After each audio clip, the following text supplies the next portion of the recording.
nshuti bakunzi ba radio Imanzi 105 n'igice kimwe FM. Akana kanya keza cyane mukunda muri benshi, akanya ka Golden Quiz. Golden Quiz rero murabizi yuko ari igice gica mu kiganiro nezerwa abagikurikiye cyangwa se abahatanye babasha kuba babona ibihembo bigiye bitandukanye. Ibihembo rero urabibona, ariko ubibona iyo uhamagaye kuri radio Imanzi 105 n'igice kimwe FM mu gace keza cyane ka Golden Quiz mu kiganiro nezerwa, ubundi ukagenda ugwiza amanota agiye atandukanye, ubundi ukazabona ibihembo bishimishe kandi bingana n'amanota wagiye ukorera. Uyu munsi rero twafashe umwanya turatembera tujya gushaka abantu bamwe na bamwe baba baratsinze Golden Quiz zagiye zibanza. Ese babayeho bate, bari mu buzima bumeze bute, ese nyuma yo kutsinda byagenze gute? Uyu munsi rero twagize amahirwe, haro turi kumwe, reka tumubaze atangira twibwira.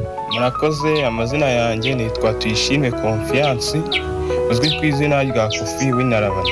Okay, turi kumwe na Confiance cyangwa se Kofi, uzi ku izina rya Kofi w'Intarabana, akaba nawe yarabashe kuba yatsinda Golden Quiz ibice byagiye bibanza. Natangira mubaza, watsinze Golden Quiz igice cya kangahe? Murakoze, natsinze Golden Quiz igice cya 5. Watsinze Golden Quiz igice cya 5. Nyuma yo gutsinda Golden Quiz igice cya 5 se baba baraguhembye iki? Bamembye kujya kwiga amasabune y'ubwoko bwose. Baguhembye kujya kwiga amasabune y'ubwoko bwose. Mu masabune wizemo iki? Nizemo gukora isabune yo gufura, nigamo gukora isabune y'amazi, nigamo gukora shampoo ndetse n'isabune muri toilette. Wize gukora izo sabune zigiye zitandukanye. Ese ibyo bintu wabarabyize mu gihe kingana iki? Nabyize mu gihe cy'ibyumweru 2. Igihe cy'ibyumweru 2 ukabura bimenye neza? Narabimenye neza rwose, mbikora ku buryo nakora isabune nkabona ko ari isabune. Nyuma yo kumara ibyo byumweru 2 wahise utaha, byagenze gute? Oya, bahise bama icyumweru cya stage nk'umuntu we witwa neza muri icyo gihe. Stage nayo ndaba ndayitsinze. Ubwo nyuma yo kurangiza kwiga witwaye neza mu masomo, urumwe mu bantu bitwaye neza mu masomo, bahita bagwa stage. Stage warayishyuye, byagenze gute? Oya, stage ntago nayishyuye, ni y'ubuntu nk'umuntu we witwaye neza mu kwiga amasabune. Bahise bagwa stage nk'umuntu wari witwaye neza mu kwiga gukora amasabune. Nyuma ya stage rero duha ubuzima, byagenze bite? Wahise ujya kubikora mu rugo, se byagenze gute? Oya, ntago nahise naha, bahise bama akazi, ubu ndakora nta kibazo. Nyuma bahise bagwa akazi, ubu ngubu urimo urakora mu masabune nyine nk'ibintu wize. Yego.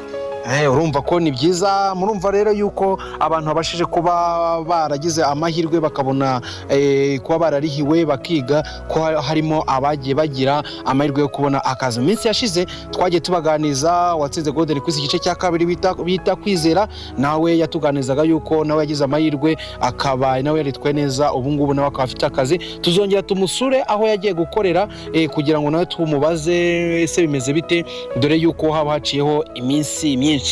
Nongeye kubasuhuza nshuti bakunzi ba Home Golden White TV. Noneho ubu ngubu twagiye aho bibera, aho bibera muri kuhabona ku ruganda. Akindi cyanzanye ku ruganda rero, ku ruganda no kubereka ibintu bikorerwa ku ruganda. Harimo uno muti mwiza cyane bita Rainweed Remover. Rainweed Remover rero ni umuti mwiza cyane, umuti udufasha gusukura amapave. Gusukura amapave, urabizi yuko muri iyi si turimo n'u Rwanda rwacu twateye imbere, imbuga zacu zisigaye zirimo amapave, ku nsengero, ku mashuri ni amapave, ku mavuriro hose ni amapave. Aya mapave rero ashobora kumeramo utwatsi. Ayo utwatsi twaje mu mapave ntago ari byiza kugenda udukuzamo ibiti ngo usange umuntu yafashe agati aragakora neza akajya agenda akajombamo cyangwa se inzara. Mbafitiye rero uno muti bita Rainweed Remover udufasha gukura ibyatsi mu mapave. Aho ushyira mu mapave bya byatsi birimo byose bigahita byuma neza, ubundi ugafata umweyo wawe ugakubura utuntu twose twivanaho. Ni ukuvuga ngo rero uno muti si mu mapave gusa, ahubwo no muri za nkuta ndende z'amabuye nazo zishaka kumeramo utwatsi. Za nkuta ndende ntago ari ngombwa ngo ujye kurira, ahubwo ushobora gufata uno muti ukawuteramo gusa, aho maze bya byatsi nabyo bikuma, byamara kuma noneho bimwe biranimanura atari ngombwa yuko unuriye, ahubwo ugashikoresha uno muti bikagenda neza. Ni ukuvuga ngo rero uno muti ushobora kuwugura ukawukoresha, ukeneye wawubariza muri Home Golden White, kuko ni Home Golden White iwukora. Ushobora guhamagara rero nimero ubona kuri screen zawe, ubundi bakaguhereza uno muti. Nimwumve rero yemwe abavuga muti uyu munsi cyangwa ejo muzajya mu mudugudu w'inaka, ahubwo mwagakwiye kuvuga ati uyu munsi uyu munota turajya muri Home Golden White baduhe uno muti bita Line Weed Remover, udufashe kwirinda kwangiza amapave yacu tuyaharuza ibyuma. Murabizi yuko iyo uharuje icyuma mu mapave, ipave rirahongoka.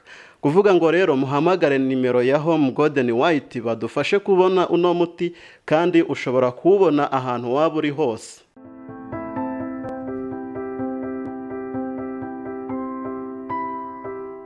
Muraho neza bakunzi bacu, uyu muri kumwe na none ni Miss Adi. Twabagereye muri Home Golden White, twasanze bafite igisubizo ku bantu bafite uruhu wenda rwangijwe n'isabune zisanzwe. Twasanze bafite isabune yo koga nziza yitwa Yellow Body Soap. Iyi ni isabune yo itanga igisubizo ku bantu bafite uruhu wenda rwangizeho ingaruka n'isabune boga zisanzwe za gifura n'ibindi. Iyi ni isabune y'amazi idufasha kugira uruhu rwacu rugahehera neza. Isabune rero wayibona nawe ni yawe, iragukwiriye kandi irakubereye. Hamwe na Home Golden White wayihamagara kuri ya nimero iri kuri screen yawe, bakayikugezaho aho waba uri hose mu gihugu.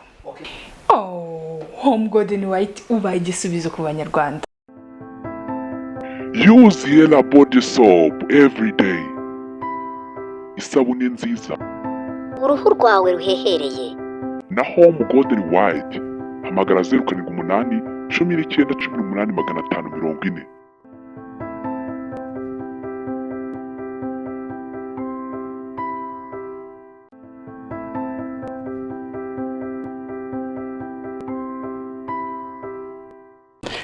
MC Montana ndagarutse, nzanye noneho isabune bita Yellow Soap Multipurpose. Murakabona kano gasabune keza cyane gakorwa na Home Golden White. Kano gasabune rero kadufasha mu koza ibintu harimo ibyombo, gukoropa ku makaro. Iyi sabune ushyira ku makaro, umwanda wose uriho ikaro rigahita ryongera rigasa uko ryasaga ukirishyiramo. Ni ukuvuga ngo rero iyi sabune si ibyo gusa idufasha no kuri ba bantu muba mushaka kugenda mu modoka zikeye, ugasanga nk'umuntu ari mu modoka isa nabi kubera kogesha amasabune adakuraho umwanda. Ino Yellow Soap rero Multipurpose idufasha koza imodoka se cyangwa gukoropa, tukoza ibyombo bigacya neza ku buryo unabiriraho byibuze. Niyo hari nk'ukuntu wenda ku isahane haba hariho n'ibiryo biki, ariko iyo sahane bitewe n'ukuntu yogeje ukumva byibuze ibyo ako kantu gatumye uhita uhaga. Ni ukuvuga ngo rero ba bakozi bo mu rugo badufasha koza ibyombo, mugomba kubagurira ino sabune bita Yellow Soap Multipurpose, bakadufasha koza ibyombo byacu neza, ntitwirirwe